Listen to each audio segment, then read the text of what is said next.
হযরত মুসা নবী দেখলেন ময়দানের ভিতরে সমস্ত মানুষ চলে গেছে, কিন্তু একজন ময়দানের এক কোণায় বসে আছে।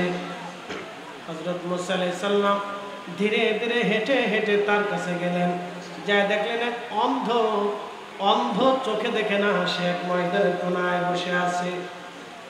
সালাম দিয়ে বলেন, হে আল্লাহর বান্দা, তুমি কি শোনো না? আমি ঘোষণা দিয়েছি একটা গুনাহ যার আমল নামায় আছে সে চলে যাও, আর একটা গুনাহ যার নাই সে বসে থাকো। হযরত মুসা আলাইহিস সালাম বলেন, ও অন্ধ, তুমি কেন বসে আছো? তুমি কেন চলে যাও নাই? অন্ধ ডাক দিয়ে বলেন, আল্লাহর নবী, আল্লাহর নবী মুসা নবী গো, আমার জীবনে মনে পড়ে না, আমি অন্ধ, জীবনে কোনোদিন গুনাহ করেছি আমার মনে পড়ে না। একবার জোরে বলা যাবে কি মারহাবা? আমি জীবনে কোনোদিন গুনাহ করেছি হুজুর, আমার মনে পড়ে না।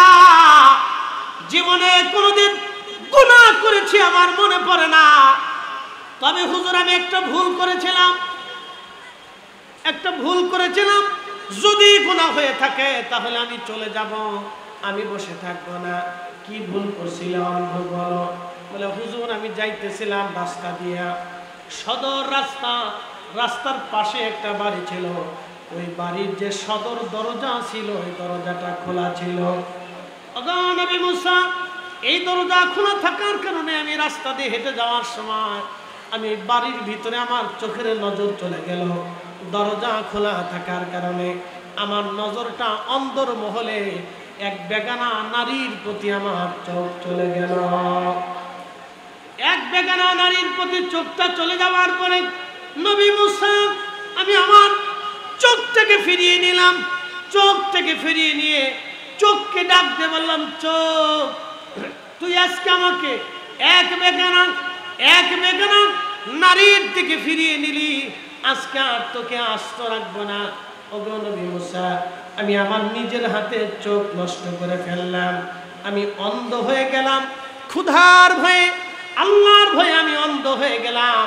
নবীজি, আমি নিজের চোখ নিজে নষ্ট করে ফেললাম, যাতে এই চোখ আর কোনোদিন বেগানা নারীর দিকে আমাকে ফিরে নিয়ে না নিতে পারে।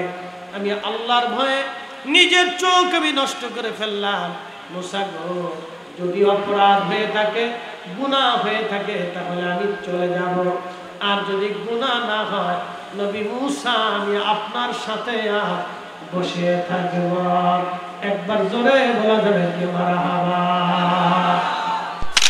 আজকে দেখেন সুদানের ভিতরে গৃহযুদ্ধ লেগে গেল, এক মুসলমান আর এক মুসলমানদের গুলি করে মারে আর কয় আল্লাহু আকবার। ওই যে আমার ভাই বলে গেল, নূরে পাগলারে কবর থেকে উঠাইয়া যারা আগুন দিয়ে পুরাইয়া আল্লাহু আকবার বলে স্লোগান দিল, আর সুদানে যারা মুসলমানদেরকে গুলি করে সেই মুসলমানে আল্লাহু আকবার বলে স্লোগান দিল, এই দুইয়ের মধ্যে কোনো তফাৎ নাই। কথা বলেন ঠিক কিনা? এই দুইয়ের মধ্যে কোনো তফাৎ নাই। সুদানে এক মুসলমান আর এক মুসলমানকে গুলি করে মেরে ফেলে দরকার আল্লাহু আকবার, আল্লাহু আকবার, আল্লাহু আকবার। মুসলমানকে হত্যা করে আল্লাহু আকবার, আল্লাহু আকবার।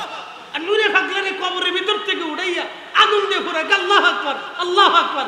শয়তানে হাসে, বাপরে বাপ, 9 লক্ষ বছরে আমি চিন্তা করি নেই, তো তোদের 40 বছরের জিন্দেগিতে তারপরে চিন্তা করিয়া আগুন দিয়ে পুরাই বুঝাই দিলি আমি তো শয়তান, তো শয়তান, তোরা তোর সত্য পুরুষ শয়তান, তোরা আমার সঙ্গে বড় শয়তান। কথা কন না কেন? ঠিক কিনা বলেন? ইসলাম একমাত্র আউলিয়া কেরামদের কাছে নিরাপদ। আসতে বলেন না, ডরায় বলেন না। ইসলাম আউলিয়া কেরামদের কাছে নিরাপদ। ইসলাম খাজা বাবা আজমিরের কাছে নিরাপদ। ইসলাম কুতুবউদ্দিন কাকির কাছে নিরাপদ। ইসলাম নিজামউদ্দিন আউলিয়ার কাছে নিরাপদ। ইসলাম মুজাদ্দিদ আল ফাসানি সারহিন্দের কাছে নিরাপদ। ইসলাম হুজুর গাউসে পাকের কাছে নিরাপদ। ইসলাম খাজা বাহাউদ্দিন নকশবন্দ বুখারীর কাছে নিরাপদ। ইসলাম 12 আউলিয়ার কাছে নিরাপদ। ইসলাম 360 আউলিয়ার কাছে নিরাপদ। ইসলাম কাদেরিয়া, চিশতিয়া, নকশবন্দিয়া, মুজাদ্দিদিয়া, সোহরাওয়ার্দিয়া, রিজানিয়া আউলিয়া কেরামদের কাছে ইসলাম নিরাপদ। কথা বলেন ঠিক না?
صلاة يا رسول الله عليكم يا حبيب الله إنك ولدت مبرا من كل عيب كأنك قد خلقت كما تشاء صلاة يا رسول الله سلام يا حبيب الله عليكم আল্লাহ মানুষকে দুনিয়াতে সৃষ্টি করেছেন আল্লাহ পরীক্ষা করার জন্য আল্লাহ আমাদেরকে পাঠিয়েছেন আল্লাযী খালাকাল মাউত আমি তোমাদের মৃত্যু সৃষ্টি করেছি ওয়াল হায়াত জীবন সৃষ্টি করেছি লিয়াবলুয়াকুম তোমাদেরকে পরীক্ষা করব আইয়ুকুম আহসানু আমালা দুনিয়াতে কে ভালো কাজ করো আমি আল্লাহ সেটা দেখব সেটা দেখার জন্য তোমাদেরকে আমি দুনিয়াতে পরীক্ষায় ফেলেছি আজকে বোঝা গেল যারা বৃষ্টিতে আসেন আগামী দিনে বোঝা গেল শুধু বৃষ্টিতে না বোঝা গেল অনেকে বলে আমরা সিন্নি খাওয়ার আশেক বলে আমরা সিন্নির জন্য পাগল আমরা মিলাদুন নবী করি সিন্নির জন্য আমরা জিলাপির জন্য মিলাদুন নবীতে যাই আজকের এই বৃষ্টির ভিতরে দাঁড়িয়ে থাকা সবাইকে বোঝা গেল আসলে সুন্নিরা জিলাপির আশেক না সুন্নিরা বিরিয়ানির আশেক না সুন্নিরা নবীর আশেক কথা বলেন ঠিক না বেঠিক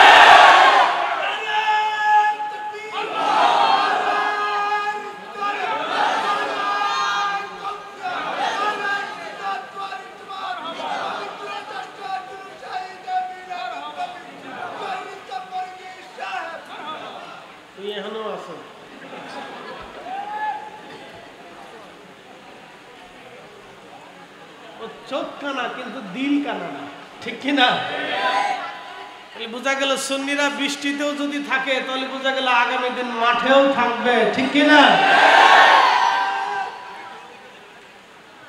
মাকালের ফল দেখতে ভালো উপরে লালি ভিতরে কালো চট্টগ্রামে কাইন্দে ফল চট্টগ্রামে কাইন্দে ফল আমাদের অঞ্চলে মাকাল ফল মাকালের ফল দেখতে ভালো উপরে লাল নীল ভিতরে কালো ওরে সারা জীবনে আমি গেল দয়াল খাইতে আমরা পারলাম না যার ভিতরে নাই রাসূলের প্রেম তার সাথে ভাব কইর না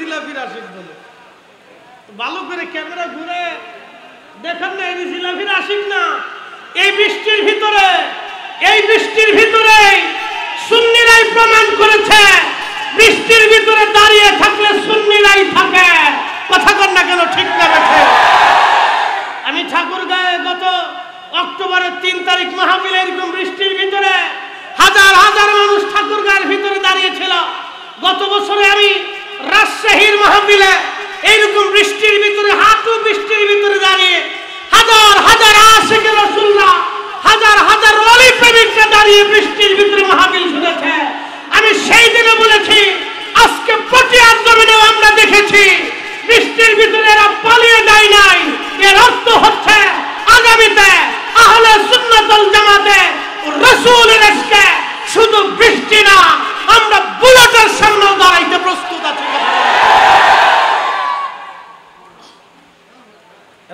আমরা বলে জিলাপির আসে আমরা যদি জিলাপির আসে খাই তাহলে তোমরা প্রসাদের আসে মা দুর্গার সামনে যায় তোমরা প্রসাদ খাও চা খাও বিরিয়ানি খাও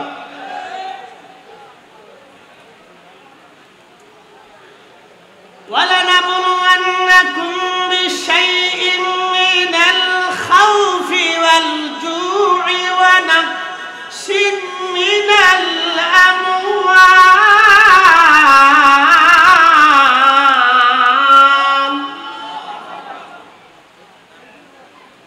رب العالمين বললেন আমি তোমাদেরকে পরীক্ষা করব ভয় দেখিয়ে পরীক্ষা করব জীবনকে নিয়ে পরীক্ষা করব বৃষ্টি দিয়ে পরীক্ষা করব তুফান দিয়ে পরীক্ষা করব খরা দিয়ে পরীক্ষা করব, টর্নেডো দিয়ে পরীক্ষা করব, ভূমিকম্প দিয়ে পরীক্ষা করব, তোমাদের শস্য শ্যামলগুলি নষ্ট করে দিয়ে পরীক্ষা করব। নবী আমার আপনি বলে দেন অবশ্যই সাবিরিন,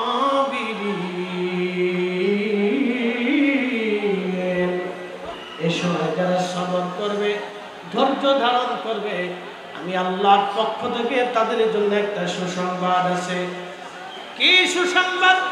কুরআনুল কারীমের অপরায়ত আল্লাহ বললেন জাযাউহুম ইনদা রাব্বিহিম জান্নাতু আদনিন তাজরি মিন তাহতিহাল আনহার খালিদিনা ফিহা আবাদা।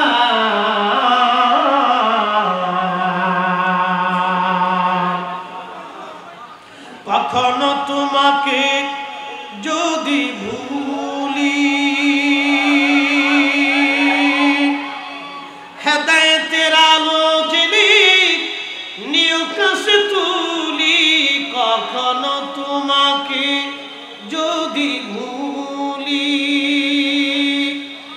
হেদায়েতের আলো জ্বেলে নিউ কাছে তুলি, ঠাই দিও প্রিয়তম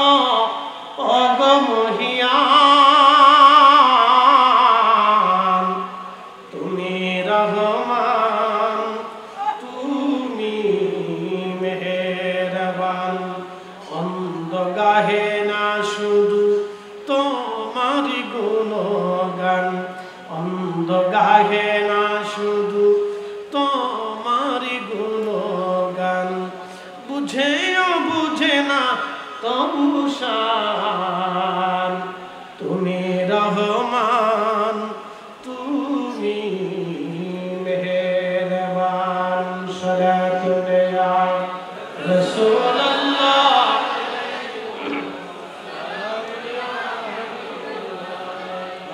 সালাতুন ইয়া রাসূলুল্লাহ,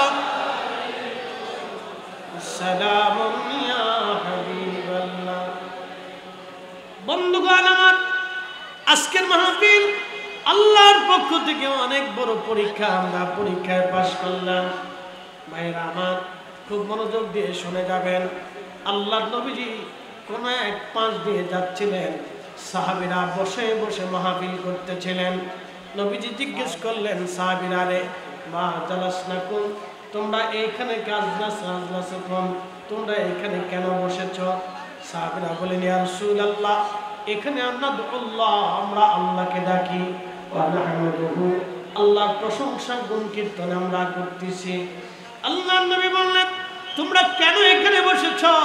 প্রিয় নবীজি জবাব দিলেন তোমরা কেন বসলা? সাহাবীরা জবাব দিলেন ইয়া রাসূলুল্লাহ আলা মা হাদানা লিদিনিহি, আল্লাহ আমাদেরকে দ্বীন দিয়েছেন, হেদায়েত দিয়েছেন।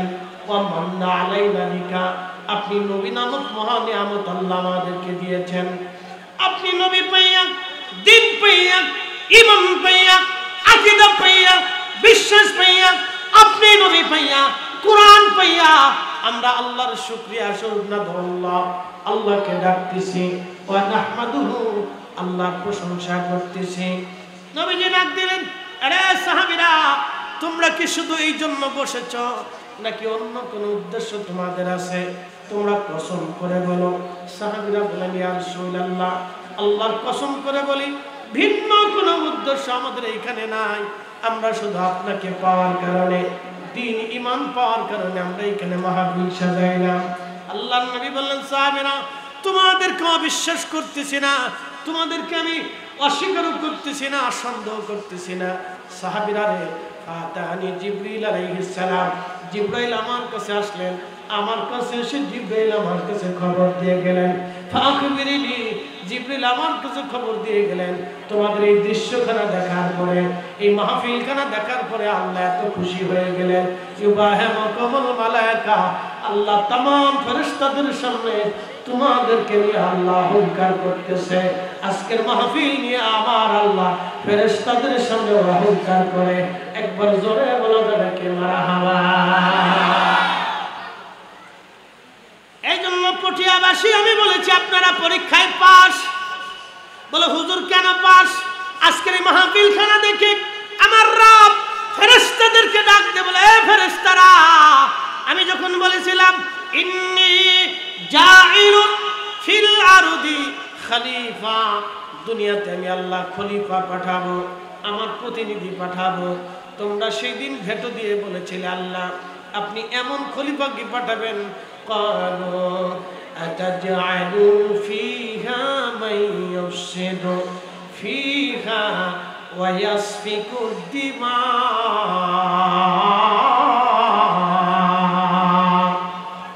আপনি কি এমন খলিফা পাঠাবেন দুনিয়াতে যারা মারামারি করবে, কাটাকাটি করবে, যুদ্ধ করবে, রক্তপাত করবে, ফাসাদ সৃষ্টি করবে? আপনি কি এমন খলিফা দুনিয়াতে পাঠাবেন যারা দুনিয়ার মধ্যে ফাসাদ বাঁধাবে, বিশৃঙ্খলা বাঁধাবে, অশান্তি করবে, যারা মারামারি করবে, রক্তপাত করবে? আপনি কি এমন খলিফা দুনিয়াতে পাঠাবেন? আজকে দেখেন সুদানের ভিতরে গৃহযুদ্ধ লেগে গেল, এক মুসলমান আর এক মুসলমানদের গুলি করে মারে আর কয় আল্লাহু আকবার। ওই যে আমার ভাই বলে গেল, নূরে পাগলারে কবর থেকে উঠাইয়া যারা আগুন দিয়ে পুরাইয়া আল্লাহু আকবার বলে স্লোগান দিল, আর সুদানে যারা মুসলমানদেরকে গুলি করে যেই মুসলমানে আল্লাহু আকবার বলে স্লোগান দিল, এই দুইয়ের মধ্যে কোনো তফাৎ নাই। কথা বলেন ঠিক কিনা? এই দুইয়ের মধ্যে কোনো তফাৎ নাই। সুদানে এক মুসলমান আর এক মুসলমানকে গুলি করে মেরে ফেলে দরকার আল্লাহু আকবার, আল্লাহু আকবার, আল্লাহু আকবার। মুসলমান মুসলমানকে হত্যা করে আল্লাহু আকবার, আল্লাহু আকবার। আর নূরে পাগলারে কবরের ভিতর থেকে উঠাইয়া আগুন দিয়ে পুরায় আল্লাহু আকবার, আল্লাহু আকবার। শয়তানে হাসে, বাপ রে বাপ, 9 লক্ষ বছরে আমি চিন্তা করি নাই, তো তোদের 40 বছরের জিন্দেগিতে তারপরে চিন্তা করিয়া আগুন দিয়ে পুরায় বুঝাই দিলি আমি তো শয়তান, তো শয়তান, তোরা তোর সত্য পুরুষ শয়তান, তোরা আমার সত্য বড় শয়তান। কথা কন না কেন? ঠিক কিনা? বলেন ইসলাম একমাত্র আউলিয়া কেরামদের কাছে নিরাপদ। আসতে বলেন না, ডরায় বলেন না। ইসলাম আউলিয়া কেরামদের কাছে নিরাপদ। ইসলাম খাজা বাবা আজমিরের কাছে নিরাপদ। ইসলাম কুতুবউদ্দিন কাকির কাছে নিরাপদ। ইসলাম নিজামউদ্দিন আউলিয়ার কাছে নিরাপদ। ইসলাম মুজাদ্দিদ আল ফসানি সারহিন্দের কাছে নিরাপদ। ইসলাম হুজুর গাউসে পাকের কাছে নিরাপদ। ইসলাম খাজা বাহাউদ্দিন নকশবন্দ বুখারীর কাছে নিরাপদ। ইসলাম 12 আউলিয়ার কাছে নিরাপদ। ইসলাম 360 আউলিয়ার কাছে নিরাপদ। ইসলাম কাদেরিয়া, চিশতিয়া, নকশবন্দিয়া, মুজাদ্দিদিয়া, সোহরাওয়ার্দিয়া, রিজামিয়া আউলিয়া কেরামদের কাছে ইসলাম নিরাপদ। কথা বলেন ঠিক না?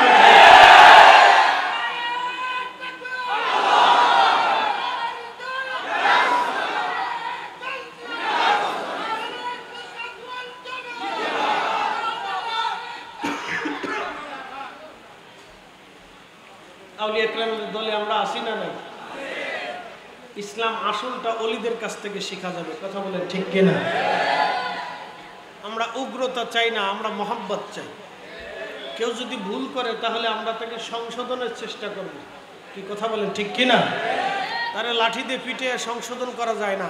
আল্লাহ রসুলের ইতিহাসে জিন্দিগিতে নাই। প্রিয় নবীজি অনেক যুদ্ধ করেছেন। শোনেন, নবীজি বদরে যুদ্ধ করেছেন, উহুদে যুদ্ধ করেছেন, খন্দকে যুদ্ধ করেছেন, হুনাইনে যুদ্ধ করেছেন, আল্লাহর নবী মক্কা বিজয় করেছেন।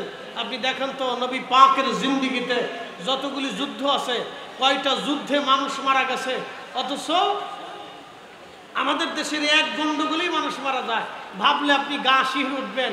আমাদের দেশে মারামারি হয়, এক গ্রুপ আর এক গ্রুপে ফিডায়, তো ফিডায় কিসের জন্য ফিডায়, লাস্টে কিয়ের লেগে ফিডায়, কেন ফিডায়, কিসের জন্য মারামারি লাগে কিচ্ছু জানে না।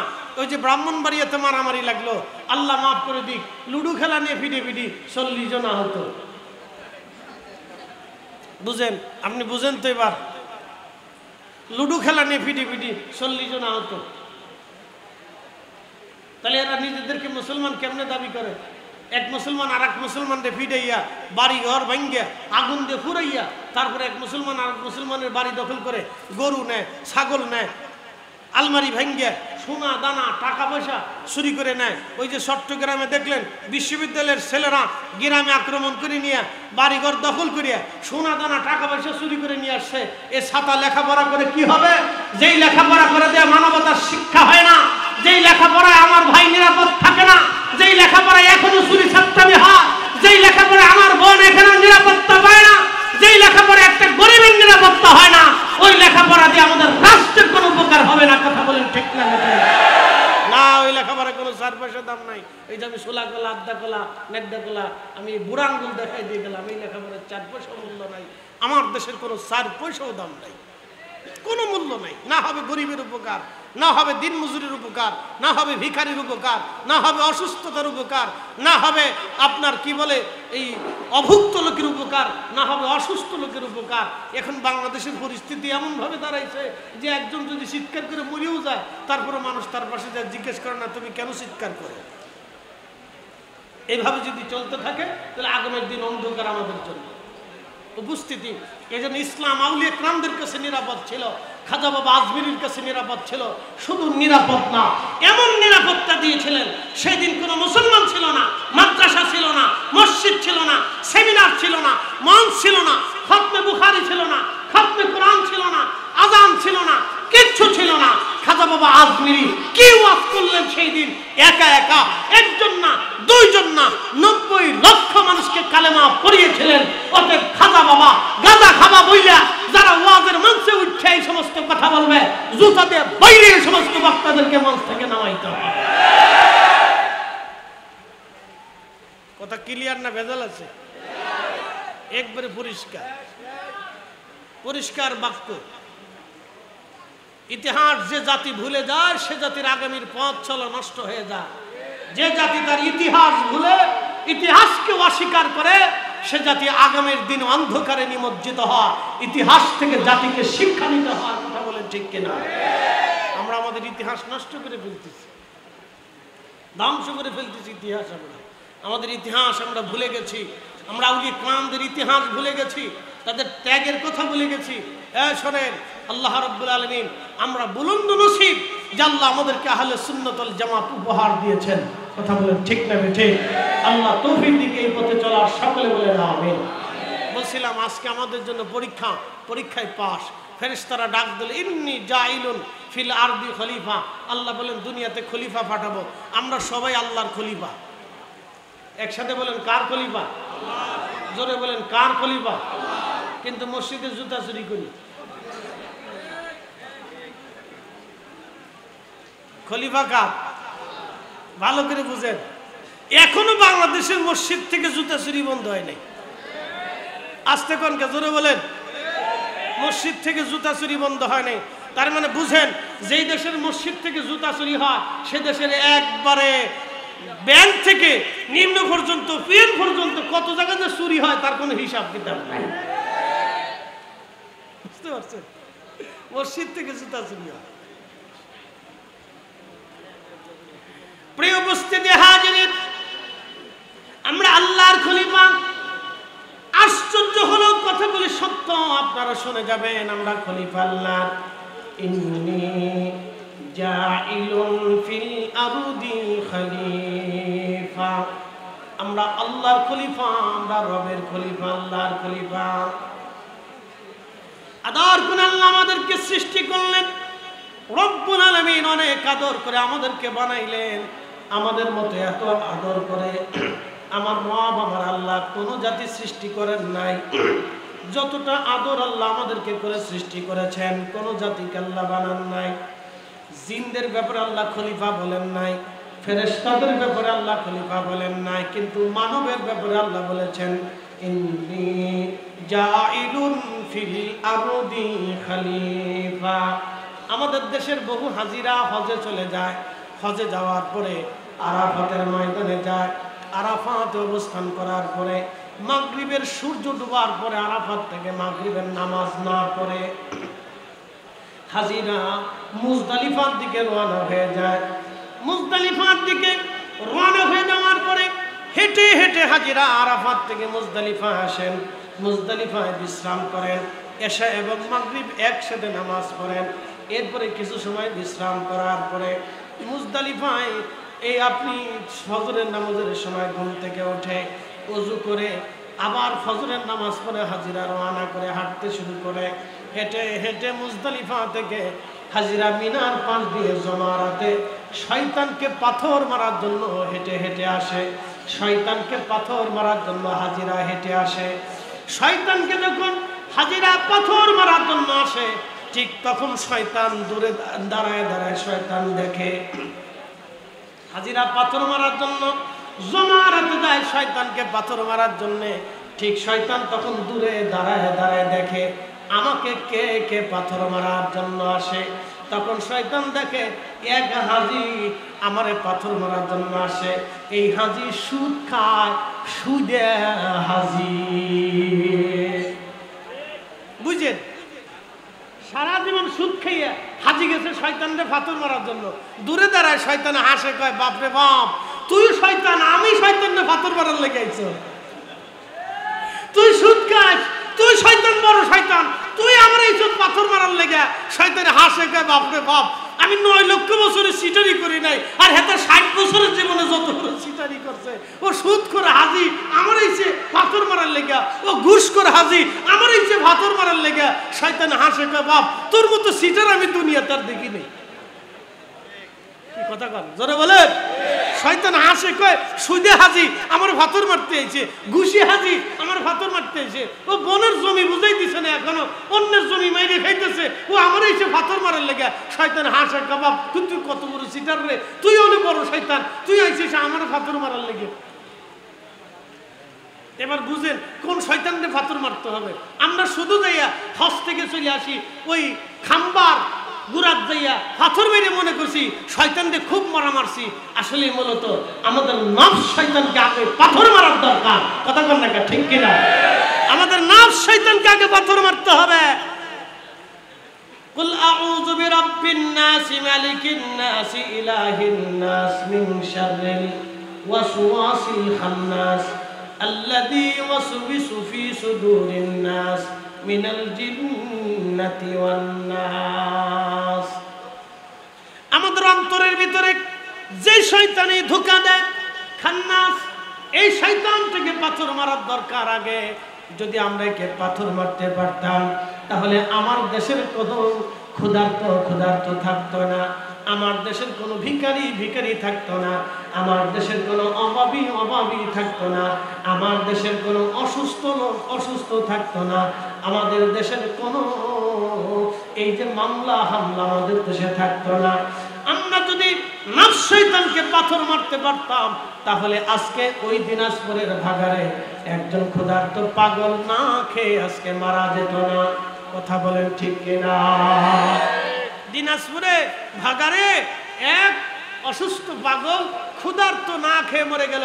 শোনেন, কিয়ামতের ময়দানে এই পাগল আল্লাহর দরবারে ফয়সালা টানবে, রব 18 কোটি মানুষের ভিতরে আমি খাবার পাইনি, আল্লাহ 18 কোটি মানুষ আমাকে খাইতে দেয় নাই, আমি ক্ষুধার্ত অবস্থায় মারা গেছি, আল্লাহ 18 কোটি মানুষের কাছে আমি খাবার পাই নাই।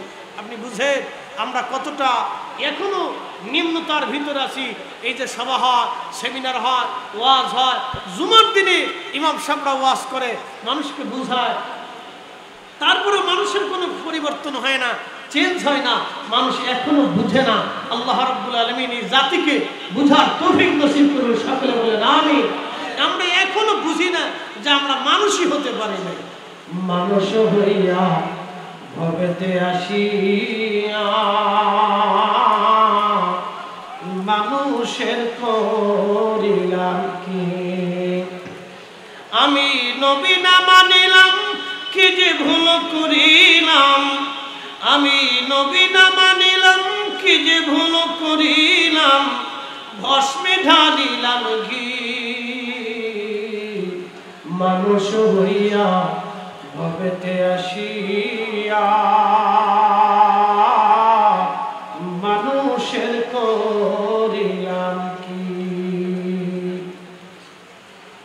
হযরত সাইয়েদনা মুসা আলাইহিস সালামের জামানাতে, সাইয়েদনা মুসা আলাইহিস সালামের জামানাতে বহুদিন হলো কোনো বৃষ্টি নাই, কষ্ট হয়, গাছ লতা পাতা মরে যাচ্ছে, খাবার সংকট পড়ে গেল, উট দুম্বা ভেড়াগুলি শুকিয়ে গেল, ঘাস তরুলতা পাতাগুলি মরে গেল।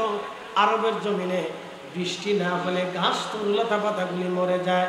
আমাদের দেশে এখন তো আমরা স্যালো মেশিনের ব্যবস্থা হয়ে গেছে, পাম্পের ব্যবস্থা হয়েছে, টিউবওয়েলের ব্যবস্থা হয়েছে। আমরা একেবারে গভীর নলকূপ থেকে মাটির নিচ থেকে পানি উঠাইয়া জমিনে পানি ব্যবহার করে ফসল বানাইতে পারি। কিন্তু আগে সিস্টেম ছিল না, বৃষ্টির অপেক্ষায় মানুষ বসে থাকত।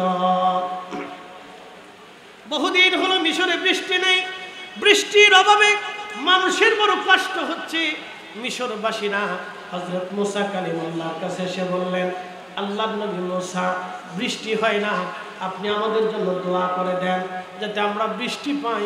মুসা আলাইহিস সালাম বললেন, হু আল্লাহর বান্দারা, আমি দোয়া করব না, তোমরাও আমার সাথে চলো, আমরা একসাথে সালাতুল ইস্তিসকার নামাজ পড়ে দোয়া করব। হযরত মুসা কালিমুল্লাহ লক্ষ লক্ষ বনি ইসরাইল নিয়ে তিনি বিরাট বড় মাঠের মধ্যে জমা হলেন। জমা হয়ে তিনি সালাতুল ইস্তিসকায় দাঁড়িয়ে গেলেন। নামাজ হলো, দোয়া হলো, কিন্তু বৃষ্টি হলো না। আপনারা জানেন সালাতুল ইস্তিসকার এমন একটা নামাজ, যখন মুসলমানরা নামাজ পড়ে দোয়া করে তখন আল্লাহ আসমান থেকে বৃষ্টি এসে যায়। কিন্তু আমাদের দেশে সালাতুল ইস্তিসকার সিস্টেম হয়ে গেছে ভিন্ন। 6 জনে নামাজ পড়ে, 3 জন ভিডিও করে, 2 জন দাঁড়ায় দাঁড়ায় দেখে, বাকিরা রাস্তা দিয়ে হাঁটে। এই সালাতুল ইস্তিসকায় বৃষ্টি আসবে না। যে এলাকায় বৃষ্টি হয় না ওই এলাকার সমস্ত মানুষ মাঠের মধ্যে আসতে হবে, এমনকি মহিলারাও আসবে, বাচ্চারাও আসবে, পুরুষরাও আসবে, সবাই একসাথে মাঠের মধ্যে একত্রিত হবে, সালাতুল ইস্তিসকার নামাজ পড়বে। তারপরে তারা আল্লাহর দরবারে কান্নাকাটি করবে, আল্লাহ আমরা জীবনে ভুল করলাম, অপরাধ করলাম, আল্লাহ আমাদেরকে মাফ করে দাও, আকাশ থেকে বৃষ্টি দাও, তবে আল্লাহ বৃষ্টি দেবে। সাইয়েদুনা মূসা সমস্ত উম্মত নিয়ে নামাজ পড়লেন, দোয়া করলেন, কিন্তু বৃষ্টি হলো না। আকাশের 2-1 টুকরা মেঘ যা ছিল সব উড়ে উড়ে চলে গেল, আরো গরম পড়া শুরু হয়ে গেল। বনি ইসরাইল এসে বলল, নবী মূসা, বৃষ্টি তো হলোই না গো নবী, কি দোয়া করলেন, কি নামাজ আমরা পড়লাম, আকাশে 2-1 টুকরা মেঘ যা ছিল তাও চলে গেল, আল্লাহ নবী কি হয়ে গেল আমাদের? হযরত মুসা আলাইহিস সালাম বললেন, দেখো তোমাদের অনেক বেশি গুনাহ হয়ে গেছে, বলো তোমাদের মধ্যে যার গুনাহ আছে সে চলে যাও, যার গুনাহ নাই সে বসে থাকো।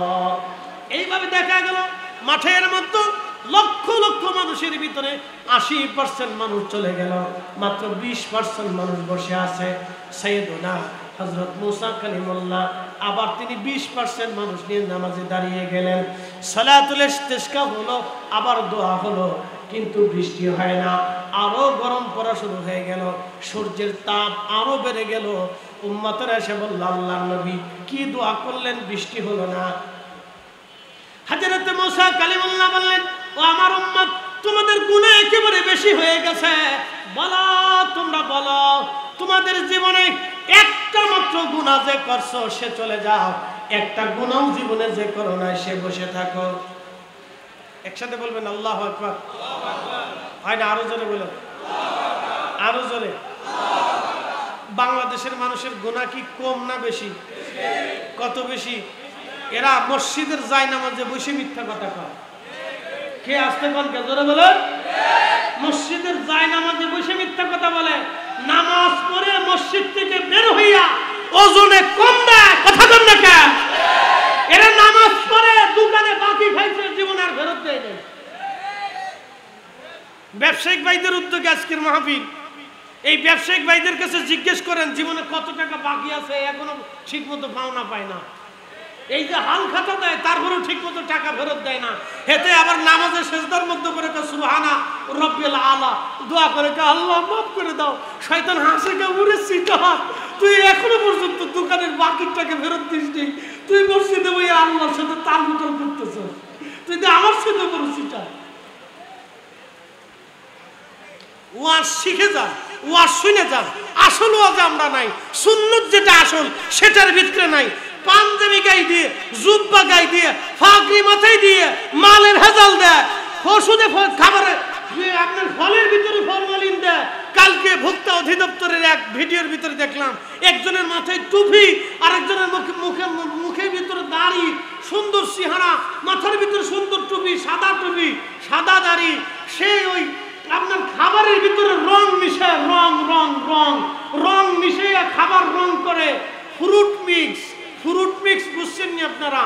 নাকি মিক্স ফ্রুট অর্থাৎ বিভিন্ন রকমের ফল, এর ভিতরে পেঁপে দিয়ে একটা হলুদ বানাইছে, আর একটা লাল বানাইছে, আর একটা আপনার সবুজ বানাইছে, নাম দিছে মিক্স ফ্রুট। একই রকম পেঁপে, একটা হলুদ, একটা কালা, আর একটা সবুজ, এইভাবে বানাইয়া মিক্স ফ্রুট বানাই দিছে। তো ভুক্ত অধিদপ্তরে বললো এটা ফলের নাম কি? বলে স্যার মিক্স ফ্রুট। বলে মিক্স ফ্রুট তো বানাইছেন আপনারা, ঠিক আছে বুঝলাম, কয় প্রকারের ফল আছে এখন আর কথা কয় না। আপনারা পেঁপের ভিতরে লাল রং দিচ্ছেন, আবার কদ্দুর কালো রং দিচ্ছেন, আবার সবুজ রং দিয়ে নাম দিয়েছেন মিক্স ফ্রুট। এই ব্যবসা কতদিন ধরে করেন? আর কথা বলে না, আপনারা খান, আমরা না খাবো না। বলে এই রং মিশ্রি করে আপনারা খাবারের ভিতরে যে ওষুধ বিষ প্রয়োগ করতেছেন, এই খাবার খাইয়া মানুষের ক্যান্সার হবে, এই খাবার খাইয়া কিডনি নষ্ট হবে, এই খাবার খাইয়া লিভার নষ্ট হবে, এই খাবার খাইয়া পাকস্থলী নষ্ট হবে, এই খাবার খাইয়া লাংস নষ্ট হবে, এই খাবার খাওয়ার পরে ব্রেন নষ্ট হবে, এই খাবার খাওয়ার পরে হার্ট নষ্ট হবে, এই খাবার খাওয়ার পরে রক্ত নষ্ট হবে, ব্লাড ক্যান্সার আসবে, শরীরের ক্যান্সার আসবে, পাকস্থলীতে ক্যান্সার আসবে। এইভাবে আমাদের দেশের মানুষে বিষ খাওয়াইতেছে। যারা খাবারের ভিতরে বিষ দেয়, যারা খাবারের ভিতরে রং দেয়, যারা খাবারের ভিতরে 2 নম্বর দেয়, ওরা শুয়োর আর কুত্তার চাইতেও নিকৃষ্ট। কথা বলেন ঠিক না বেঠিক? এদের ভিতরে আবার কিছু হাজিও আছে। কি আছে? আস্তে কোনকে জোরে বলেন, কি হাজে? হাজি। এই হাজি আবার শয়তানরে ফাতর মারার লেগে যায়। শয়তানে হাসে, বাপ রে বাপ, তোর মতো সিটার আমি দুনিয়ার বিকি দেয়, তুই কত বড় সিটার, তুই আমার এইসব ফাতর মারার লেগে। বুঝতে পারছে তো? কি ওয়াজ শুনবেন, শুনে যান। আজকে আল্লাহর কসম করে বলতেছি, নামাজ ততদিন পর্যন্ত কবুল হবে না যতদিন পর্যন্ত আপনার খাবার হালাল না হবে। আস্তে কোনকে জোরে বলেন, জোরে বলেন। নামাজ ততদিন কবুল হবে না যতদিন খাবার হালাল না হবে, খাবার হালাল না হবে। নামাজ সারা রাত্র যদি নামাজ পড়েন, ওযুবিহীন নামাজ পড়লে যেমন নামাজ হয় না, হালাল খাবার ব্যতীত কোনো মুসলমানের ইবাদত কবুল হয় না, দোয়া কবুল হয় না। এই জন্য আপনার দোয়া আল্লাহর আসমানে যায় না। আপনি ঠিক বললেও ঠিক, না ঠিক বললেও ঠিক, যা কইছি এটাই ঠিক। আল্লাহ রাসূল যেটা বলছে এটাই ঠিক। কথা কর না কেন? ঠিক কেন? নবীজি যা বলছে এটাই ঠিক। তো মুসা আলাইহিস সালাম বললেন, জীবনে একটা গুনাহ যে করছে সে চলে যাও। এখন আজকে যদি বলা হয় আপনাদেরকে বিরিয়ানি দিব, যার গুনাহ আছে সে চলে যান, আর যার গুনাহ নাই সে বসে থাকেন, তাহলে আমি ব্যাগটা ধরে বলছে তাহলে আমি যাই গিয়া। কি কথা ঠিক আছে কিনা? সবারই ব্যাগলি আড়া ধরতে হবে যে আজকের তাবরক নসিবে নাই, তো থাকবো কারা? ওই যে কদ্দুর নাবালেক জীবী ল্যাংটা বাহিনী, এটার নাম দিছি আমি ল্যাংটা বাহিনী। বাহিনী খুব মজবুত, ল্যাংটা বাহিনী নাম দিছি। ল্যাংটা বাহিনী ছাড়া আর কেউ এখানে থাকার কায়দা নাই। মুসা আলাইহিস সালাম বললেন, যার একটা গুনাহ আছে সে চলে যাও। হাই হাই হা, লক্ষ লক্ষ বনী ইসরাইলের ভিতরে সমস্ত মানুষ ময়দান থেকে চলে গেল। হযরত মুসা নবী সারা এলাকার মধ্যে নজর মেরে দেখতেছে, একজন মানুষ নাই, সব চলে গেছে। কি হইলো? কারেন্টে ধরছে নি রে? সাবধান, কারেন্ট কিন্তু সাবধান, ধরলে কিন্তু ছাড়ত না। এটা কিন্তু কারো খাতির করে না, প্রধানমন্ত্রীরও কিন্তু ছাড়ে না, ধরলে শেষ। কারেন্ট থেকে দূরে থাকিস, দূরে থাকিস।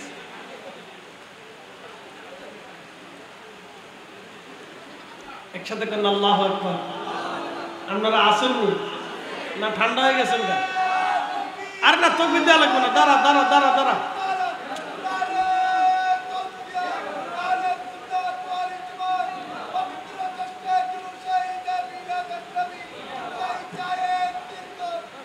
আর কিছু আসেনি? ওজন শুরু করবে, ওর গোপ শেষ না করে ও ছাড়ে না, যন্ত্রণা যন্ত্রণা। হযরত মুসা নবী দেখলেন ময়দানের ভিতরে সমস্ত মানুষ চলে গেছে, কিন্তু একজন ময়দানের এক কোণায় বসে আছে। হযরত মুসা আলাইহিস সালাম ধীরে ধীরে হেঁটে হেঁটে তার কাছে গেলেন, যা দেখলেন এক অন্ধ, অন্ধ চোখে দেখে না, সে এক ময়দানের কোণায় বসে আছে। সালাম দিয়ে বলেন, হে আল্লাহর বান্দা, তুমি কি শোনো নাই আমি ঘোষণা দিয়েছি একটা গুনাহ যার আমল নামায় আছে সে চলে যাও, আর একটা গুনাহ যার নাই সে বসে থাকো। হযরত মুসা আলাইহিস সালাম বলেন, ও অন্ধ, তুমি কেন বসে আছো? তুমি কেন চলে যাও নাই? অন্ধ ডাক দিয়ে বলেন, আল্লাহর নবী, আল্লাহর নবী মুসা, নবী গো, আমার জীবনে মনে পড়ে না আমি অন্ধ জীবনে কোনোদিন গুনাহ করেছি, আমার মনে পড়ে না। একবার জোরে বলা যাবে কি মারহাবা? আমি জীবনে কোনোদিন গুনাহ করেছি হুজুর, আমার মনে পড়ে না। জীবনে কোনোদিন গুনাহ করেছি আমার মনে পড়ে না। তবে হুজুর আমি একটা ভুল করেছিলাম, যদি গুনাহ হয়ে থাকে তাহলে আমি চলে যাব, আমি বসে থাকবো না। কি ভুল করছিলাম বলো? বলে হুজুর আমি যাইতেছিলাম রাস্তা দিয়া, সদর রাস্তার পাশে একটা বাড়ি ছিল, ওই বাড়ির যে সদর দরজা ছিল ওই দরজাটা খোলা ছিল। নবী মুসা, এই দরজা খোলা থাকার কারণে আমি রাস্তা দিয়ে হেঁটে যাওয়ার সময় আমি বাড়ির ভিতরে আমার চোখের নজর চলে গেল। দরজা খোলা থাকার কারণে আমার নজরটা অন্দর মহলে এক বেগানা নারীর প্রতি আমার চোখ চলে গেল। এক বেগানা নারীর প্রতি চোখটা চলে যাওয়ার পরে নবী মুসা, আমি আমার চোখটাকে ফিরিয়ে নিলাম। চোখটাকে ফিরিয়ে নিয়ে চোখকে ডাক দিয়ে বললাম, চোখ, তুই আজকে আমাকে এক বেগানা নারীর দিকে ফিরিয়ে নিলি, আজকে আর তোকে আস্ত রাখবো না। ওগো নবী মুসা, আমি আমার নিজের হাতে চোখ নষ্ট করে ফেললাম, আমি অন্ধ হয়ে গেলাম, ক্ষুধার ভয়ে, আল্লাহর ভয়ে আমি অন্ধ হয়ে গেলাম। নবীজি, আমি নিজের চোখ নিজে নষ্ট করে ফেললাম, যাতে এই চোখ আর কোনোদিন বেগানা নারীর দিকে আমাকে ফিরে নিয়ে না নিতে পারে। আমি আল্লাহর ভয়ে নিজের চোখ আমি নষ্ট করে ফেললাম। মুসা গো, যদি অপরাধ হয়ে থাকে, গুনাহ হয়ে থাকে, তাহলে আমি চলে যাব, আর যদি গুনাহ না হয় নবী মুসা, আমি আপনার সাথে বসে থাকব। একবার জোরে বলা যাবে কি মারহাবা? তেলের গাড়ি তেলে চলি, হাওয়ার গাড়ি হাওয়ায় উড়ে, বিনা তেলে চালাই গাড়ি নবী সুলাইমান। আমরা সেই মুসলমান, ঠিক কিনা? আমাদের নবী বিনা তেলে আকাশ দিয়ে বিমান চালাইলেন, শুধু সুলাইমান আলাইহিস সালাম তপ্ত উড়াইলেন তা না। আর আমাদের নবীকে বুরাকের পিঠে চড়াইয়া আল্লাহ এত উপরে নিলেন। সহিহ বুখারীতে হযরত খাদেম রাসূল আনাস রাদিয়াল্লাহু আনহু বললেন, নবীজিকে আল্লাহ নিতে নিতে প্রথম আসমান থেকে দ্বিতীয় আসমান থেকে তৃতীয় থেকে চতুর্থ থেকে পঞ্চম থেকে ষষ্ঠ থেকে সপ্তম, সিদরাতুল মুনতাহাতে যাওয়ার পরে জিবরিল আমিন বললেন, হুজুর আমার আর যাওয়ার সুযোগ নাই। আল্লামা শেখ সাদী গুলিস্তান অবস্থার মধ্যে তিনি লেখলেন, আগার এক স্বরের ময়ে বড়তর পরম ফরুগে তাজাল্লি বসো যাবে পরাম। আগার এক স্বরের ময়ে বড়তর পরম ফরুগে তাজাল্লি বসো যাবে পরাম। জিবরিল বলল, হুজুর একটু পরিমাণ যদি আমি সামনে আগাই, খুদার তাজাল্লিতে আমি জ্বলে পড়ে সারকার হয়ে যাব। ও গো আল্লাহর নবী, আমার আর সামনে যাওয়ার সুযোগ নাই, এবার আপনি যাবেন। হযরত আনাস বলতেছেন, আমি দেখ আল্লাহর নবী বলতেছেন, আমাকে আল্লাহ নিতে আরশে মুআল্লা থেকে উফুকিল আলা সর্বোচ্চ দিগন্তে এত উপরে আল্লাহ আমাকে নিলেন। নিতে সীমানাবিহীন এত উপরে আল্লাহ আমাকে নিলেন। আমি আর আল্লাহ, আল্লাহর আমি আর আল্লাহ, আল্লাহর আমি আর আল্লাহ, আল্লাহর আমি, দুইজন আমি আল্লাহ, আমি নবী আর আল্লাহ, আল্লাহর আমি নবী, দুইজন উফুকিল আলা। যেতে বিমা লা ইয়ালামুহু ইল্লাল্লাহ।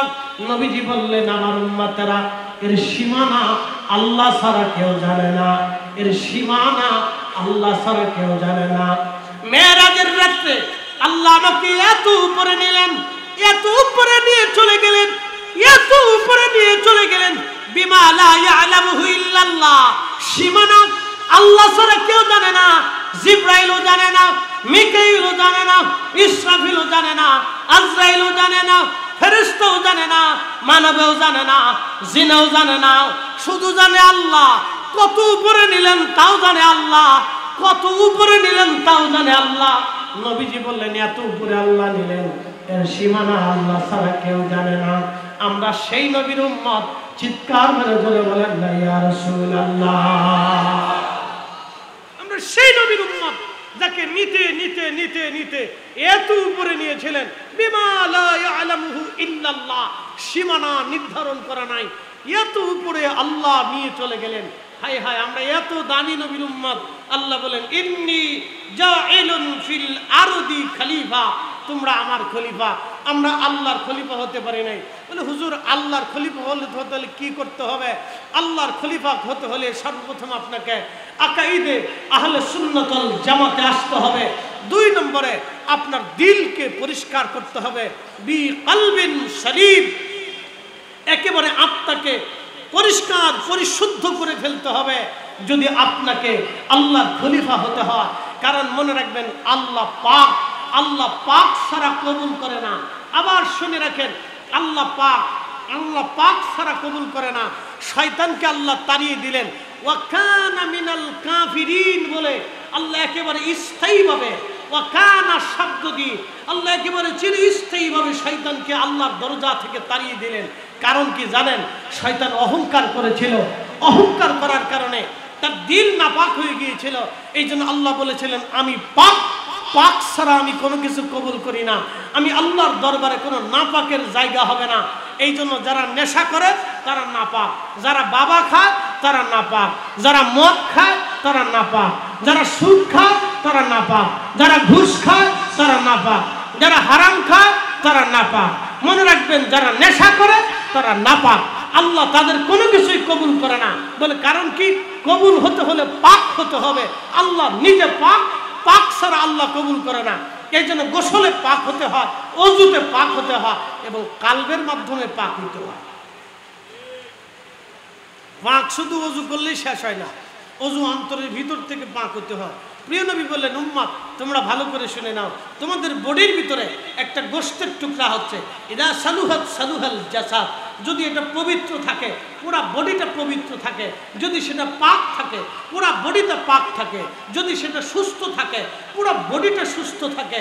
ও আমার উম্মত ভালো করে শুনে নাও, যদি তোমাদের এই গোশতের টুকরাটা ওয়াইদা ফাসাদাত ফাসাদাল জাসাদ, যদি সেটা নাপাক হয়ে যায় পুরা বডিটা নাপাক হয়ে যায়, যদি সেটা অসুস্থ হয় পুরা বডিটা অসুস্থ হয়, যদি সেটা অহংকারী হয়ে যায় তো পুরা বডি নাপাক হয়ে যায়, যদি সেটার ভিতরে হিংসা আসে পুরা বডি নাপাক হয়ে যায়, যদি সেটার ভিতরে আপনার অহমিকা আসে পুরা বডি নাপাক হয়ে যায়। এই জন্য তোমরা মনে রাখবা আলা ওয়াহিয়াল কাল, তোমাদের কাল যদি বিশুদ্ধ থাকে বডি বিশুদ্ধ, কাল যদি সুস্থ থাকে বডি সুস্থ, কাল যদি পাক থাকে বডি পাক। এই জন্য কাল নাপাক কইরা উপরে যত অজু করেন শরীর পাক হবে না। কাল পবিত্র কইরা অজু করেন, গোসল করেন, শরীর পাক হয়ে যাবে, দেহ পাক হয়ে যাবে, দেহ নূরানি হয়ে যাবে, কালবে আল্লাহর জিকির জিন্দা হয়ে যাবে। কথা বলেন ঠিক না বেঠিক? কিন্তু আমাদের দেশে অন্তর পাক আছে কয়জনের? খুব কম সংখ্যক মানুষের অন্তর পাক। বলে হুজুর অন্তর না পাক হলো কেমনে? আমি আপনাদেরকে আরেকটু বুঝাই। এই আপনাদের পটিয়ার পাশের গ্রামের নাম কি? হ্যাঁ ধরেন পাশের গ্রামে, চট্টগ্রাম শহর থেকে এক ভদ্রলোক আসছে, তো গ্রামের একজন জিজ্ঞেস করলো মুরব্বী আপনারা নতুন নতুন লাগে, জীবনে কোনোদিন দেখি টেকি নাই, তো এই গ্রামে কার কাছে আসছেন? বলতেছে আব্দুর রহিম সাহেবের এখানে আসছিলাম। বলে কি জন্য আসছেন? বলে আমার একটা ছেলে আছে, ওনার একটা মেয়ে আছে, তো আত্মীয়তা হওয়ার কথা, তো আমি এই জন্য দেখাশোনা করার জন্য আসছিলাম যে এরা কেমন, লোক লস্কর কেমন, ভালো আছে কিনা, আচার আচরণ কেমন। তো সেই জন্য আমি আসছিলাম। তো ভদ্রলোক বলতেছে, মুরব্বী আর জায়গা পাইলেন না? বলো কারণ কি? বলতেছে এই লোক ভালো না, লোকের মাইয়া ভালো না, লোকের বউ ভালো না, লোকের সদ্য পুরুষ ভালো না, তারা লোক বেশি সুবিধার না, দিছে না বিয়ে ভাঙ্গেনি। বাংলাদেশের প্রত্যেক গ্রামে এরকম কিছু মানুষ আছে যারা বিয়ে ভাঙ্গে, কথা কন না ঠিক কিনা? শুধু কি বিয়ে ভাঙ্গে, সংসারও ভাঙ্গে। কি আসতে কনকা? সংসার ভাঙ্গে, সংসার সংসার স্বামী স্ত্রীর দ্বন্দ্ব বাড়ায় দেয়। শুনে রাখবেন, যারা বিয়ে ভাঙ্গে ও জীবনে মানুষ হইতে পারে নাই, ও কুত্তার চাইতে নিকৃষ্ট। শয়তান এরে দেখলে চিন্তা করে, বাপ আমার চাইতে বড় শয়তান এই শয়তান। এই জন্য দুনিয়াতে কত মানবরূপী যে শয়তান আছে তার কোনো হিসাব নাই। মানবরূপী শয়তানে সারা দুনিয়া ভরে গেছে, সারা দুনিয়া ভরে গেছে। এই জন্য মহামানবরা দুনিয়াতে আসছিলেন, নবীরা এসেছিলেন, অলিরা এসেছিলেন মানুষকে মানুষ বানানোর জন্য। কথা বলেন ঠিক না বেঠে? অলিরা এসেছিলেন মানুষকে মানুষ বানানোর জন্য। অলিরা এসেছিলেন মানুষকে মানুষ বানানোর জন্য। এই জন্য অলিদের সহবতে অলি হইতো। এই জন্য আল্লাহ বলেন, আকুনু মা'আস সাদিকিন, তোমরা আমার সাদিকদের সঙ্গী হয়ে যাও, অলিদের সঙ্গী হয়ে যাও। মুসা আলাইহিস সালাম ডাক দিলেন, অন্ধরে, এ অন্ধ, তুই আল্লাহর ভয়ে নিজের চোখ কানা করে ফেলছিস। অন্ধ যা, তুই আজকে বস, তোর দোয়ায় আজকে কবুল হবে। ইমাম আবুল ফরাজ ইবনুল জৌজি 900 বছর আগে তার কিতাবের মধ্যে লিখতেছে, ঠিক তখনই অন্ধ আল্লাহর দরবারে হাত বাড়িয়ে দিলেন। একসাথে বলবেন আল্লাহু আকবার।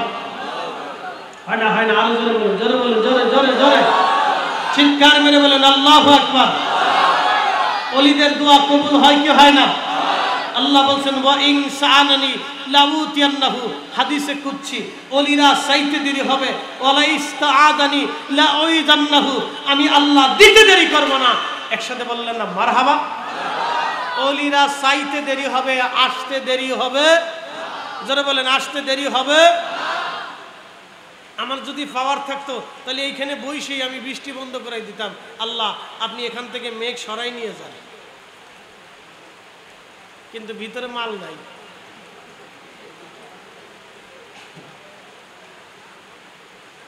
ভিতরে মেডিসিন নাই। যদি পাওয়ার থাকতো তাহলে বলতাম, আল্লাহ আজকের জন্য দয়া করেন, এই আকাশ থেকে বৃষ্টি সরাইয়া পার্শ্ববর্তী আকাশে নিয়ে দেন। আল্লাহ এখানে মাহফিল শেষ করার পরে আপনি দিয়েন, এখন আপাতত আমার আরো সুযোগ দেন। তাহলে আমার যদি পাওয়ার থাকতো তাহলে আল্লাহ বলতো, ঠিক আছে তোমার লেগে দিলাম। এই জন্য মেডিসিন নাই, পাওয়ার নাই। কিন্তু পাওয়ার থাক আর না থাক, একটা জিনিস আছে, আমরা রসুলের পক্ষে কথা বলি। কথা বল না কেন? ঠিক কিনা? নবীর পক্ষে আসি না নাই? জোরে বলেন আসি না নাই? বাঁচলেও আসি, মরলেও আসি, বৃষ্টিতেও আসি, শুকনাতেও আসি, তাবারকেও আসি, জিলাপিতেও আসি, থাকলেও আসি, না থাকলেও আসি, জিহাদের ময়দানে গেলেও আসি। হাত উঁচু করে বলেন ঠিক না বেঠে?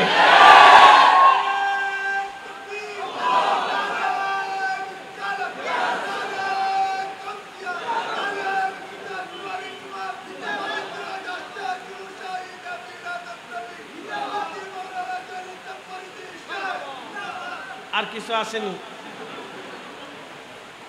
আরে ওর একটা ছাতি তোর বৃষ্টিতে ভিজে কাবু হয়ে গেছে, তো ঠান্ডা লাগবে রে।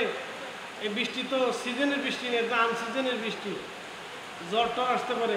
রাত্রিবেলা ঘুমানোর আগে নাফা টাফা, নাফা এক্সট্রা, নাফা এক্সটেন্ড অথবা এগুলি খাই তাই ঘুমাইছে বাবা, নাহলে জ্বর টর আসতে পারে। তা ওষুধ বাতলাই দিলাম। ঘুমানোর আগে বিরিয়ানি টিরিয়ানি যদি থাকে যা খাবেন, খাইয়া তারপরে নাপা টাপা এগুলি খেয়ে নিয়ে, এটা খেয়ে ঘুমায়। কারণ এটা আনসিজনের বৃষ্টি তো জ্বর টর আসতে পারে, বলা যায় না। শীতের বাবা আসতেছে। যাক, ইমান খুব তাজা। চিৎকার মেরে বলেন আল্লাহু আকবার। বৃষ্টিতে এত লং টাইম, রাত কত বাজে এখন জানি না, এত সময় পর্যন্ত যে দাঁড়ায় রয়েছেন, রাত 12:15 বাজে, এই অঝোর ধারে বৃষ্টি নামতেছে, আপনারা যে দাঁড়ায় আছেন এটা ইমানের বলে বলিয়ান। কথা বলেন ঠিক কিনা? আল্লাহু আকবার। আল্লাহ কবুল করুন, জোরে বলেন আমিন। হযরত মুসা আলাইহিস সালাম অন্ধকে ডাক দিলেন, অন্ধ তুমি এবার দোয়া শুরু করে দাও। অন্ধ হাত বাড়িয়ে দিলেন। ইমাম আবুল ফরাজ ইবনুল জৌজি ডাক দিলেন, অন্ধ আল্লাহর দরবারে হাত তুলে বলে, হে রব, আমি এতদিন তোমার দরবারে হাত বাড়াই নাই, আল্লাহ তুমি বৃষ্টি দাও।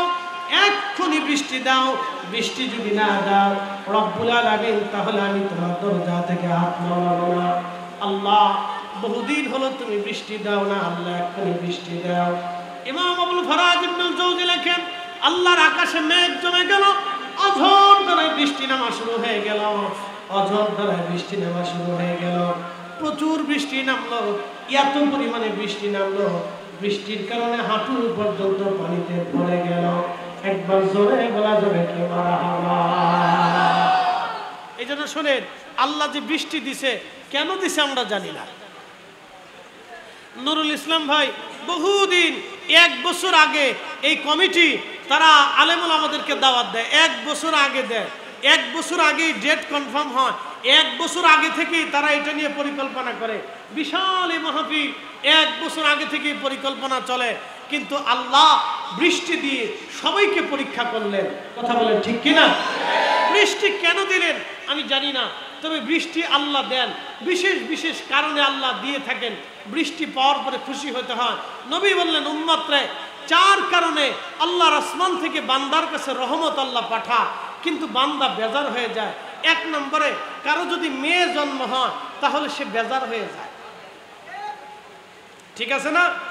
মেয়ে হইলে অনেকে বেজার হয়, একটা মেয়ে হয়েছে, তারপরে আরেকটা হয়েছে, তারপরে আরেকটা হয়েছে। এমনও বাবা আছে অধিক মেয়ে হওয়ার কারণে ওই সন্তানদেরকে রেখে দিয়া আর এক জায়গায় যায় বিয়ে বইছে। এ শোনেন, ওটাও শুয়োরের চাইতে নিকৃষ্ট, কুত্তার চাইতে নিকৃষ্ট। এইগুলিকে জুতা দিয়ে বাইরে সমাজ থেকে আলাদা করার দরকার। কথা বলেন ঠিক কিনা? যারা সন্তান স্ত্রী রেখে দিয়ে চলে যায় পালা, ওগুলো ধরে ধরে এনে জুতা দিয়ে বাইরে সমাজে বিচার করার দরকার। ওরা নিকৃষ্ট, শুয়োর আর কুত্তার চাইতে নিকৃষ্ট। জীবনে দেখবেন কুত্তা বাচ্চা জন্ম দেয়, 8টা বাচ্চাও কুত্তার হয়, হয় না? হয় না? এই যে সামনে শীত আসতেছে, দেখবেন কুত্তার বাচ্চা হবে, অনেক কুকুরের বাচ্চা হবে। তো এই কুকুরের যে বাচ্চা হয়, কুকুর দেখবেন বাচ্চা রাইখে, কুত্তা কিন্তু ফলায় না, বাচ্চা রেখে কুকুর ফলায় না। আমাদের দেশের বহু নারী আছে ছোট্ট বাচ্চা রেখে অন্য পুরুষের হাত ধরে পালায় চলে যায়। ওরাও শুয়োরের চাইতে নিকৃষ্ট, কুত্তার চাইতেও খারাপ। কথা কন না ঠিক কিনা? বহু নারী আছে ছোট বাচ্চা রেখে পরকিয়া করে পর পুরুষের হাত ধরে পালাই চলে গেছে। কথা আমি যা বলতেছি একবারে কাট সাট ক্লিয়ার কথা, এগুলি জানার দরকার, বুঝার দরকার। এদের মানুষ হইতে হবে আমরা, মানুষ মানুষ। আল্লাহ আমাদেরকে সৃষ্টির শ্রেষ্ঠ বানাইছেন, শ্রেষ্ঠ জাত বানিয়েছেন, কুনতুম খায়রা উম্মাহ বানিয়েছেন, সৃষ্টির শ্রেষ্ঠ বানিয়েছেন। কুকুরের যে খাসলাত থাকবে সেটা আমাদের ভিতরে থাকতে পারে না। সেই পশু প্রাণীর যে খাসলাত আছে, সেই খাসলাত বদ চরিত্র আমাদের ভিতরে আসতে পারে না। আমরা শ্রেষ্ঠ মানুষ হইতে চাই রসুলের আদলে, নবীর চরিত্রে, সাহাবে কিরামের চরিত্রে, আউলিয়া কিরামের মহব্বতে আমরা মানুষ হইতে চাই। কথা বলেন ঠিক না ঠিক? আমরা সেই মানুষ হইতে হয়। ভালো করে শোনেন, যে আল্লাহ বৃষ্টি কেন দিলেন আল্লাহ ভালো জানেন। আবার অনেক সময় আছে বৃষ্টির জন্য কান্নাকাটি করে বৃষ্টি হয় না। কোনো কোনো সময় কোনো কোনো বুজুর্গদের কারণে বৃষ্টি হয়। বিশ্ববিখ্যাত একজন ফকি ছিলেন, তার নাম আব্দুল্লাহ ইবনে মুবারক রাহমাতুল্লাহ আলাইহি। শুনলে আশ্চর্য হবেন, তিনি প্রথম জীবনে মদপায়ী ছিলেন, গান গাইতেন, গান গাইতেন, গান সারিন্দা বাজিয়ে গান গাইতেন। যুবক, তিনি আব্দুল্লাহ ইবনে মুবারক ওই তুরস্কের এক ধনী ব্যক্তির সন্তান ছিলেন, নাতি ছিলেন। মুবারক রহমতুল্লাহ আলাইহির ছেলে ছিলেন, কিন্তু মুবারক রহমতুল্লাহ ছিলেন কৃতদাস। তিনি তুরস্কের এক ধনী ব্যক্তির কৃতদাস ছিলেন। আব্দুল্লাহ ইবনে মুবারক প্রথম জীবনে তিনি মদপায়ী ছিলেন, সারিন্দা বাজাইয়া গান গাইতেন। বাইজি বাইজি বাইজি চিনছেন নি আপনারা? নারীদেরকে এনে নাচাইতেন, গান গাওয়াইতেন। আমাদের দেশের ধনীরা, তাদের আদরের দোলাল ধনীরা দেখবেন ওই বিভিন্ন বার হাউস আছে, বার সেন্টার আছে, ঢাকা আছে, চট্টগ্রামে আছে, বিভিন্ন হোটেল মোটেল আছে, 5 স্টার 7 স্টার জ্ঞান স্টার বহুত কিছু আছে। এর ভিতরে ঢুকলে বোঝা যায় যে হাই হাই হাই এ কি জগৎ। এর ভিতরে বেডি নাচে, বেডি নাচায়, কোটি কোটি টাকা খরচ করে বেডি নাচাইয়া। কিন্তু আমার দেশের হাজার হাজার মানুষ ক্ষুধার্ত থাকে, আমার দেশের শত শত বৃদ্ধ টাকার অভাবে ওষুধ কিনতে পারে না, ওরা বেডি নাচায় টাকা নষ্ট করে। কিন্তু গরিব মানুষের 10টা টাকা দিয়ে ওষুধ কিনে দেয় না, না দেবে না, তা দেবে না, না দেবে না। আমাদের দেশের ধনীর টাকার অভাব নেই, হাজার হাজার কোটি কোটি টাকার মালিক। এমনও ধনী আছে নিজের যে কত টাকা আছে মাথার উপর বস্তা বাইন্দে যদি দেওয়া হয় তাহলে মনে করেন যে 60 বছর ধরে মাথায় করে নিয়ে শেষ করতে পারবে না, এত টাকা আছে। 80,000 কোটি, 1 লক্ষ কোটি, 50,000 কোটি, 2 লক্ষ কোটি টাকার মালিক, 2 লক্ষ কোটি। বুঝতে পারতেছেন কত টাকার মালিক? হেরা টাকা দিয়ে কি করবে নিজেরাও জানে না। কিন্তু দুঃখের বিষয়, আমাদের দেশে গরিব মানুষের ফ্রি চিকিৎসা করার জন্য, ফ্রি অপারেশন করার জন্য একটা হসপিটাল নাই। নাই নাই, এগুলি নাই, এগুলি নাই, এগুলি তারা সময় পায় না। তারা টাকা নিয়ে বিদেশে ঘুরে, টাইমই পায় না, সময় নেই, এগুলি ভাবার সময় নাই। এই গরিব মানুষ নিয়ে ভাবার টাইম নাই। বাপ, মাহশরের ময়দান আদালত সেই দিন কায়েম হয়ে যাবে। সেদিন কত হাজি আল্লাহর আদালতে দাঁড়াবে। হাজি, হজ করেছ কিসের জন্য? বলে রব তোমার সন্তুষ্টির জন্য। বলে মিথ্যা বলছ, মানুষ যাতে তোমাকে হাজি বলে সেই জন্য তুমি হজ করছিলে। যাও, আজকে আমি রবের দরবারে কোনো বেনিফিট পাবে না। ওর হাত পা বেঁধে উপুর করে করে টেনে টেনে জাহান্নামে নিয়ে চলে যাওয়া হবে। সেদিন হাজির 4 পয়সাও হজের দাম থাকবে না। বলে কারণ কি? হজ করতে যাইয়া ওই হিলটন টাওয়ারে, মক্কার ক্লোথ টাওয়ার শিখছেননি, যেটির উপরে ঘড়ি দেখবেন, ঘড়ি ওই টাওয়ারে থাকলে কত টাকা লাগে জানেন? 21 লাখ টাকা লাগে। 21 লাখ, মাত্র 21 দিন থাকবে, 21 লাখ টাকা। আমি চিন্তা করি হজে যায় না পিকনিক করতে যায়? আল্লাহ যায়। হজ না, এই জন্য চিন্তা করি আগে হাজিরা হজ করে আসার পরে অলি হয়ে কবরে যাইতো। এখন হাজি হজ করে আসার পরে সুদ ছাড়তে পারে না, ঘুষ ছাড়ে না, আকাম কুকাম ছাড়ে না। কথা কার না জোরে বলে। বহু হাজি হজ করে আসার পরে চরিত্র চেঞ্জ হয় না। বলে কারণ কি জানেন? ও কলর টাওয়ারের হাজি। জমারাতে যাইতো, জমারাত থেকে পাথর মেরে মিনায় যাওয়ার আগে হেরামে আসতো। হেরামে আসার আইসা তাওয়াফ করতো, সাই করতো, তারপরে যাইয়া মাথা টাক করিয়া চুল ফেলাই দিয়ে তারপরে হাজি হালাল হইতো। এটা ছিল হাজি। হাঁটতে হাঁটতে হাজির দিন চলে যাইতো। এরপরে হজ শেষ করে হাঁটতে হাঁটতে মদিনা যাইতো। মদিনায় যাওয়ার পরে রসুলের বারগাহে দাঁড়ায় থরথর করে কাঁপতো। আমি বাংলাদেশ থেকে 6 মাস পরে আসছি, বাড়ি ফেরত যেতে যেতে 6 মাস আসবে, জীবনে আর কোনোদিন রসুলের বারগাহে আসতে পারবো কিনা জানি না। হাজি থরথর করে কাঁপতো, রসুলের বারগাহে দাঁড়ায় সালাম দিত। এখন হাজি নবীর রওজার পাশে এমনি সেলফি তোলে, ছবি তোলে। দেখছো নি আমি রওজা শরীফের পাশে আসি? শয়তান হাসে, বাপ রে বাপ, তুই রসুলের দরবারে এসে বিয়াদবি করিস? তোর মতো শয়তান আমার চেয়ে তো আর মানায় ফেলছে। যারা রসুলের রওজার পাশে দেয় ছবি তোলে, ওদের মতো বেয়াদব আল্লাহর দুনিয়াতে একটাও হতে পারে না। কথা বলে ঠিক না? শয়তান হাজি কোথাকার? রসুল করিমের রওজার পাশে যেমন ছবি দিলে, দেখছেন আমি রওজা শরীফে আসছি। শয়তান কোথাকার? এরকম বহু শয়তান দিয়ে দেশ বেরিয়ে গেছে। কিসের হজ মিয়া? হ্যাঁ, হাজি কাবা শরীফে যে জুতা পাই দিয়ে খোদার ঘর পাওয়া করে। অসুবিধা না, আপনাদের মেডিসিন আসতেছে, আমি আপনাদের একটু মোটামুটি বুঝাইলাম।